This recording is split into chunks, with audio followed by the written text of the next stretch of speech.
YouTube, what's up? I'm currently on Bankrate.com with the heading Fewer than 1 in 10 Americans could pay a surprise $1,000 bill from savings. As it goes, as the pandemic enters its most intensive phase and job growth stalls, just 39% of Americans surveyed that they could comfortably cover an expected expense of $1,000. Underscoring the shaky finance of many Americans, Bankrate's January Financial Security Index finds that fewer than 4 in 10 U.S. adults could absorb the cost of a four-figure car repair or emergency room visit by tapping into savings. Fully 18% of respondents said they would put the expense on a credit card and pay over time, incurring interest charges. Another 18% said they could handle a surprise expense without borrowing, but would have to make room in their budget by skipping on other items. An additional 12% said they would borrow from family or friends, while 8% said they would take personal loans. Quote unquote, the pre-conscious state of Americans' emergency savings has been further set back by the pandemic, with nearly as much needing to borrow to cover $1,000 unplanned expense as those that can pay for it from savings, says Greg McBride, CFA Bankrate Chief Financial Analyst. All right, guys. So I think these numbers have been pretty similar for the past couple of years.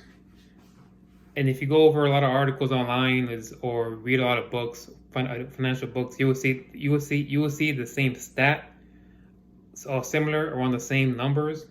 So let's do this. So if you have 10 friends, out of 10 friends, 4 people cannot cover an expense of $1,000 or more. They don't have $1,000 in their savings account to cover a car repair, or the water heater goes out, or the kid's sick, they're sick. It's unfortunate. It very is. Me personally, I remember back when I got my crap together, before I did, I remember I did not have $1,000 saved up, and what I did is back in 2016, I learned about Dave Ramsey and his financial steps, and his first step, ironically, is to save $1,000, and that's the first step.